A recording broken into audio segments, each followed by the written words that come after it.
I'm here in Hopkinsville, Kentucky to visit Edgar Cayce's museum and grave to connect with his energy to try to upgrade my oracle abilities.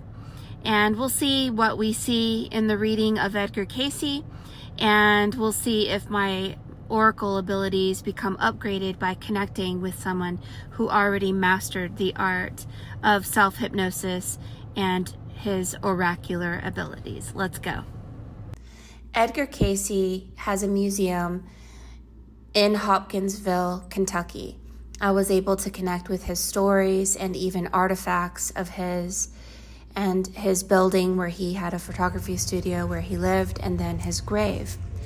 We went to his grave and immediately a train blew its horn. This represents I'm here, I'm in another dimension. It is a dimensional train. Anytime you hear the sound of a train, it represents being given information from another reality or another realm. So I took out my notebook and at the grave began scrying for Edgar Cayce. So And train? wasn't sure that I would be able to connect because I've been feeling like my oracle abilities need to be upgraded, and I just wasn't sure where I was at emotionally or spiritually. So here I am, and I'm about to scry. Edgar Cayce would often read for 15 people a day or more because he didn't have guidance from masters who understand energetically what it does to a human being to read for someone. So if you're reading for someone who has very low energy, you won't want to read for anyone else that entire week in order to recoup your energy. But if you're reading for a lot of high vibe people, then you can read for, I'm sure, 5 people a day and be fine. But it's often that one person who is in a lower world that can pull your energy and polarize you. And so he didn't know this. And so an angel came to him and said, if you keep reading for that many people, it will kill you. So let's look at the symbols here. First of all, breathe in this image. Let it give you a vibe. Assess what vibe it gives you. Now at the 6 o'clock position, it says Mo and then Oz. Then it says 33 up to the left. There's a demon coming out of a box, or at least a 2-horned bearded dude with a star.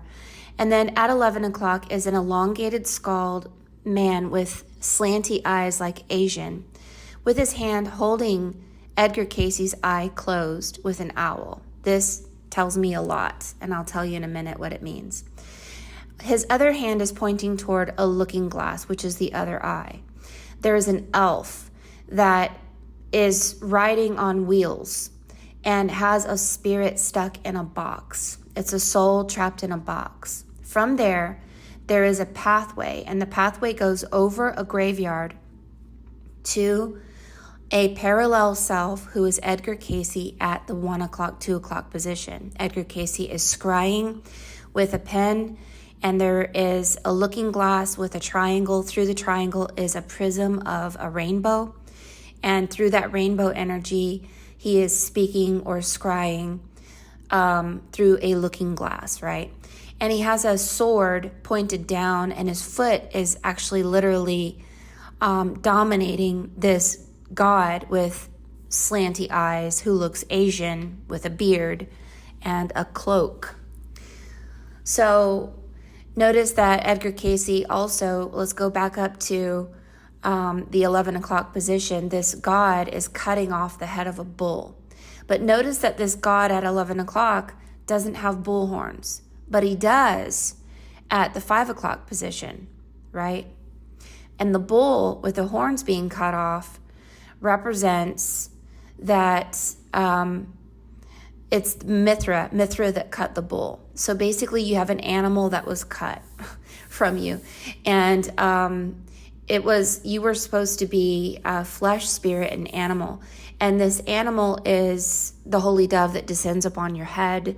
But it's really about your original form. And so our original form was cut from us. And so who took that these gods took that form. So they have horns on their head. And so I know who this God is. I've always told you that he is the I am, which is Yam. But he looks Asian to me, so he is Yan Wang. He's a Chinese god, and he's a Chinese god of hell. He basically is the ruler of hell. He is the god of the underworld, and he decides the fate of the deceased. Now, see the letter M over there? It's actually a box. And then there's another box beside the number 33. Let me show you what that means. A box is a prison. Remember, Osiris was put into a box by Set and was put underwater. This is the underworld.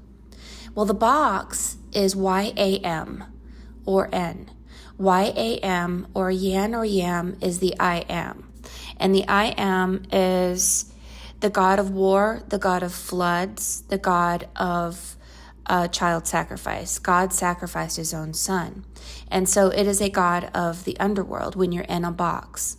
So the communications of this box and the communications of this Yam, god of hell, is saying that this current reality is dominated by the I am, Yam, and that there is a way out through the looking glass, through the eye of the needle, through the third eye.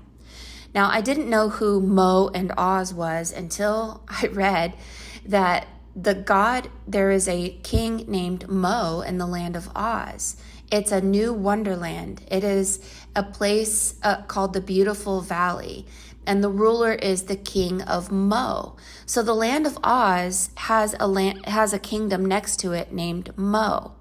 So the land of Mo occupies a magical valley near the land of Oz. It's a sort of candy land, kind of like Charlie and the Chocolate Factory and this candy happy place. It's called the Beautiful Valley. Now, when you look in the looking glass, you literally see a valley. There's a king there, and there's Edgar Cayce there. He's saying he's not in the moon, which would be Moon with the letter Z on its side. It's called Mo-Oz. It's the land of Mo and the land of Oz. Now, do I believe this? Not really. It's too kind of crazy. But still, it's interesting that I didn't know that there was a land called Mo near the land of Oz. I personally feel that my interpretation of this piece is that at the 1 o'clock position, Edgar Cayce scried for someone from the dark underworld. And his consciousness got stuck, and his higher self, which flies or has the ability to fly over the moon. The cow jumped over the moon. Yeah. Got stuck in the world of the underworld, because if you don't seek first the kingdom of God and you seek first the kingdom of hell, you can literally get trapped in the lower world by reading for somebody who is there. And as a reverse reading, likewise, if you seek first the kingdom of God and his righteousness, then all the things that you want will be added unto you as you go through the eye of the needle. Now, while my husband and I were sitting there looking at Edgar Cayce's grave, a bird kept trying to get my attention and even flapped its wings up against my door and landed on this grave of this woman named Emerald Lake Blaine. She died when she was 22. So I decided to scribe for her, thinking, okay, what is it that what she wanted to say? The trees were going crazy while I was there, by the way. And it was very creepy. And what I saw was something I didn't like. She said, help me. She said, sorry. She says, hell. And then above her hat is a square. We know that's a box. A box is a prison. Then there's this dude. He's a bearded dude, and he has an eye of a needle over his face. There's a grave and somebody knocking on the grave. And then someone sitting on the grave holding the bird that was a red robin that tried to contact me. So I said a prayer for her and told her that she wasn't herself. When we have these bodies in this world and we believe that we are me, like I'm Mary Moses, if I truly am polarized by my physical self, I'll never leave this place. We have to go through a rebirth and a deathless death, surrender all of our attachments to even ourselves, in order to leave this place.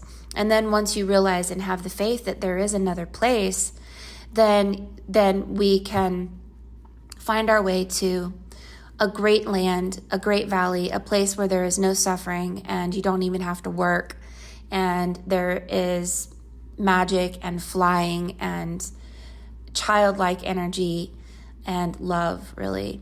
So I tried to help this person. I left them a little mirror of mine, antique mirror at their grave with a crystal, telling them to look through the looking glass. The looking glass is your third eye. The looking glass is our ability to see the truth. But please, be careful who you read, because if you're reading for people who refuse to obey God and refuse to let go of their addictions and their distractions and their habitual ways of doing or thinking things, you can literally get stuck in their energy. And this has been a problem since forever. Being nailed to the cross, taking on the sins of the world, is something that we've all been suffering for a while. So use this as entertainment if it doesn't vibe with you, but I found it very interesting, and apparently the box is hell.